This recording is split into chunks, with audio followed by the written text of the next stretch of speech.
Welcome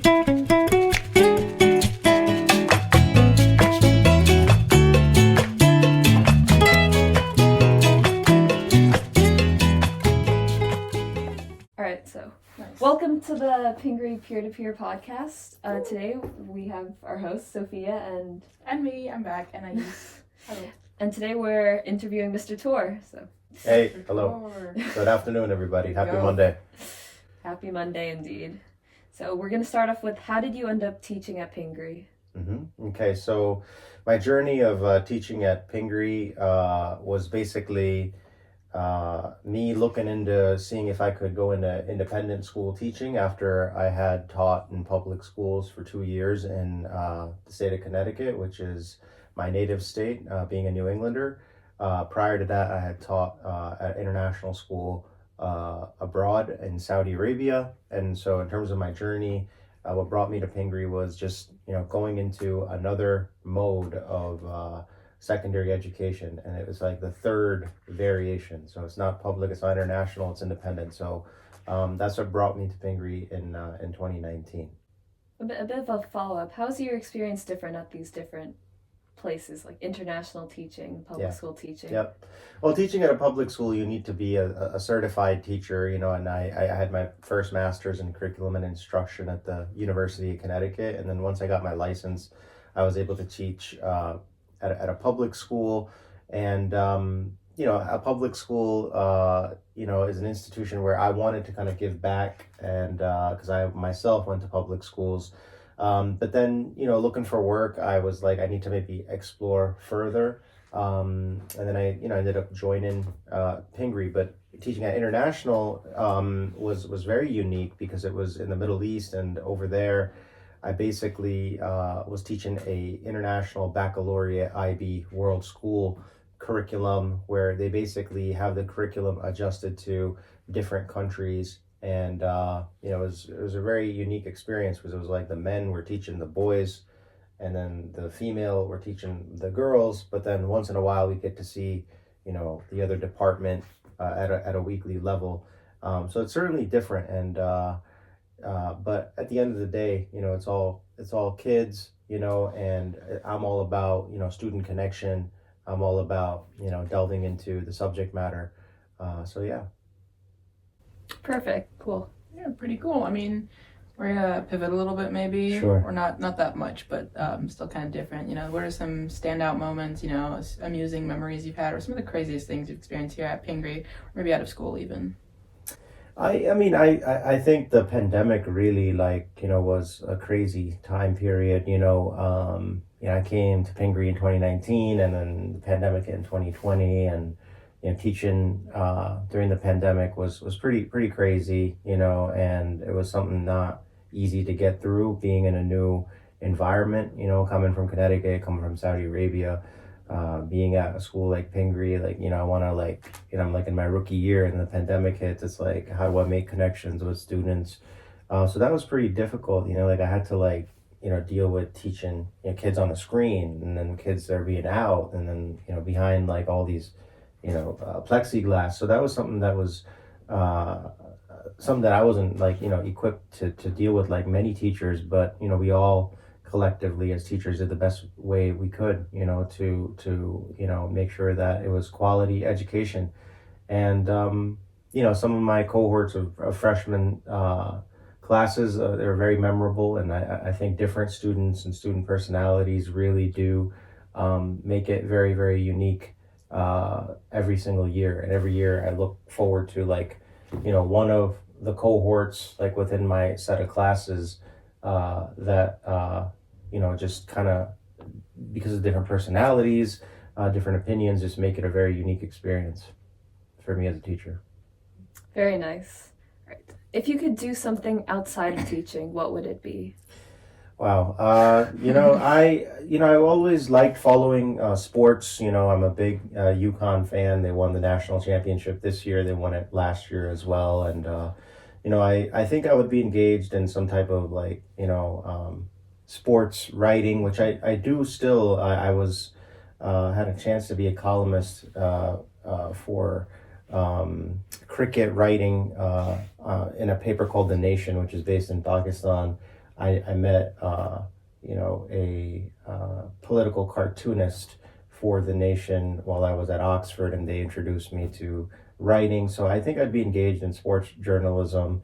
The World Cup is happening for the first time in America, the Cricket World Cup, a variant of it. So I'm really looking forward to that. I support the Pakistan cricket team. So I really, I'm drawn to sports and writing in regards to that.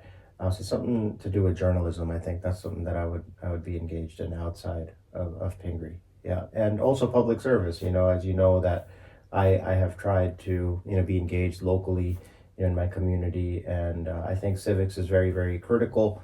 And I think people need to be engaged at the local level. So that's something that I've enjoyed doing as well. Yeah. Yeah, kind of to build upon that, do you think that your interest in journalism and civics and all that stuff, do you think that influenced your position as a history teacher rather than other subjects? I think, being somebody who really loves people, I think it was something that I started to do, outside of the classroom as well. Like I'm really big on the culture. I'm really big on, the energy in the hallways.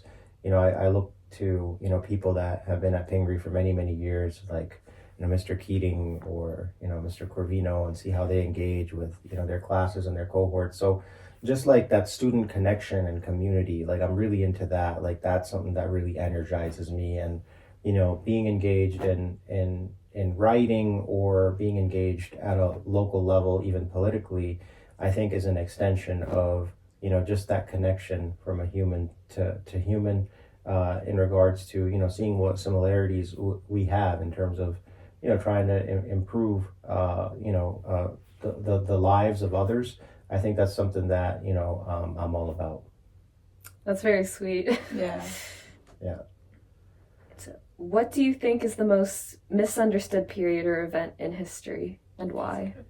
I mean, I think in the 20th century, certainly World War I and II are really complex, and people are still debating about them, and how it started happening, and how it still shapes a lot of conflicts in the world today.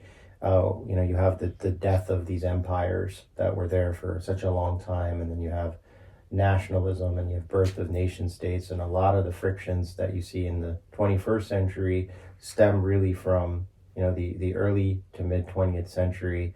So I really think that those time periods, like even the Cold War and the competition between superpowers and regional powers to acquire things like nuclear weapons, right? Like those types of things kind of stem from what had happened with World War I and World War II. I mean, these things are still relevant to this day. I mean, with conflicts happening in Europe and the Middle East, especially where countries are involved that have nuclear capabilities, it all kind of stems from the world wars and Cold Wars. I would say really like the early to mid 20th century is really misunderstood, really complex and multifaceted, and we should learn from those lessons of how to not repeat some of those things, right? Like whether it's what happened with Hiroshima, Nagasaki, or the Holocaust, and you have creation of these agencies like the United Nations, and how to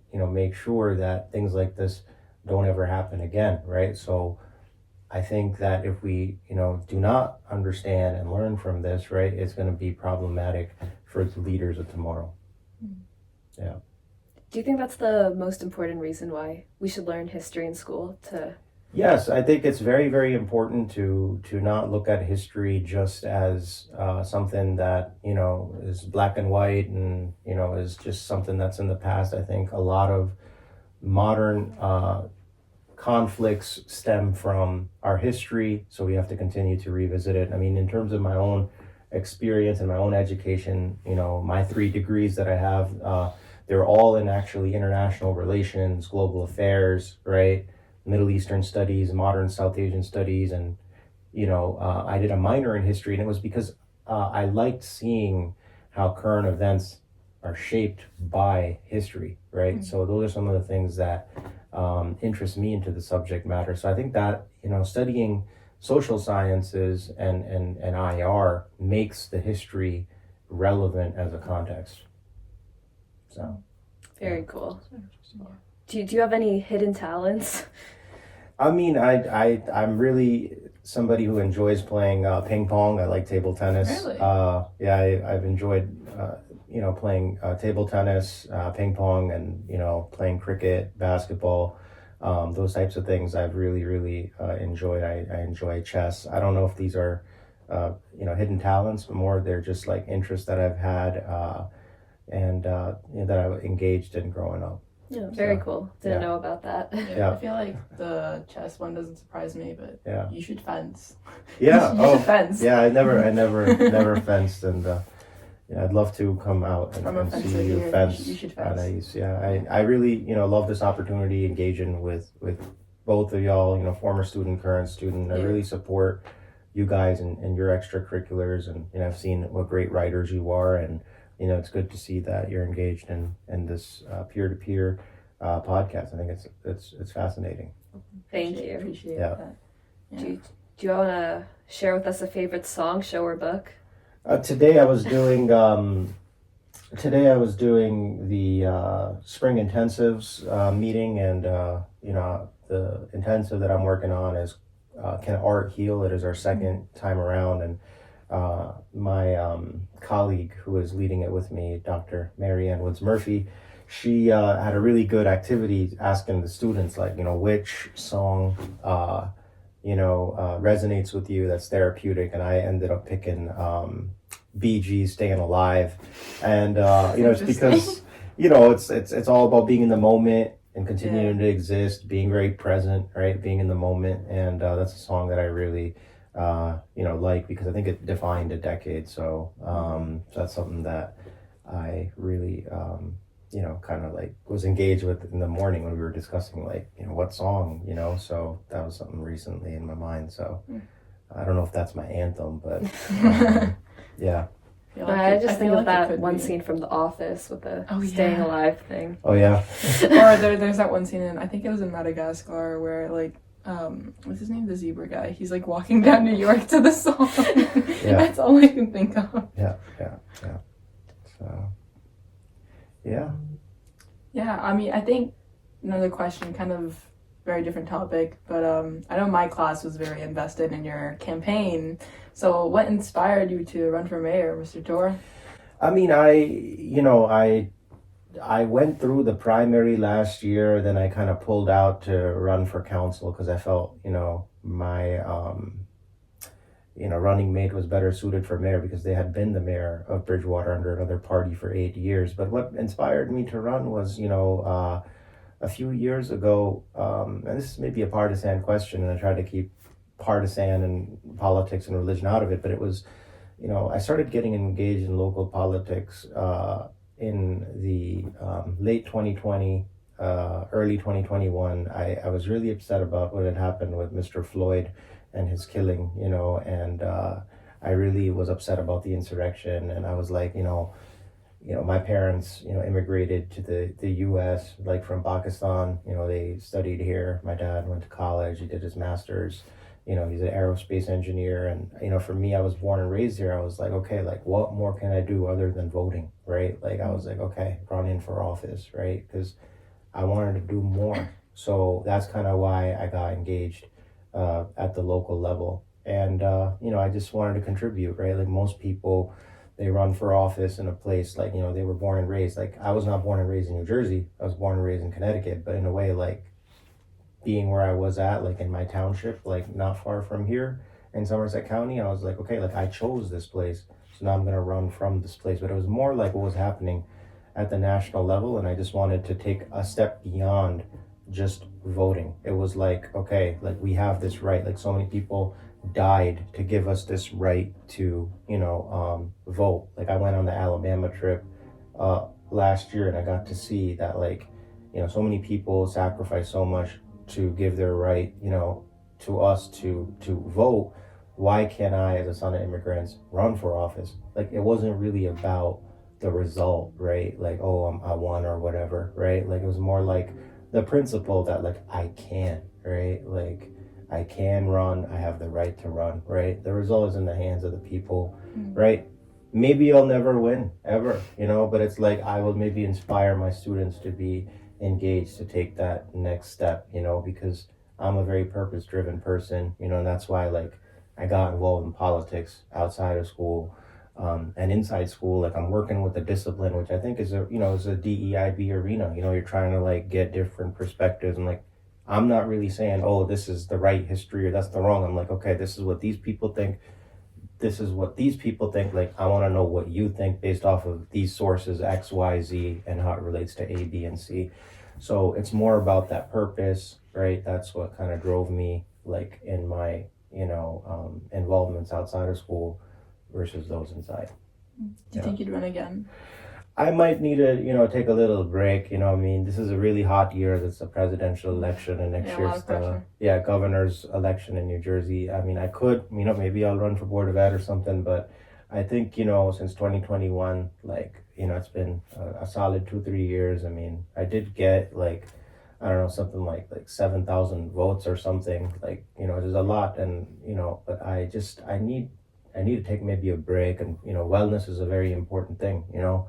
And sometimes you just gotta like just say, you know, I did my time, maybe I'll visit it again. So we'll see, you know, I don't know, I'll leave you in suspense if I run again or not. So, sounds good. Well, yeah. One final question. Sure. What piece of advice would you give to Pingree students? My advice to Pingree students is you know, continue to explore you know, yourself, who you are, your identity, what disciplines you're interested in, you know, have connections with teachers outside of, you know, the classroom.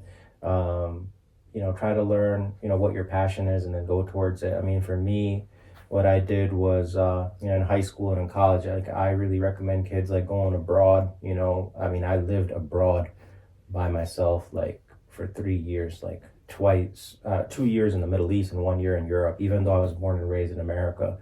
And I think that really, like, you know, explores your horizon about different cultures, different peoples. And, you know, my advice is, you know, go abroad, you know, put yourself in many different extracurriculars to make you multifaceted. And then, you know, you go from there. Like, you don't have to have all the life figured out today.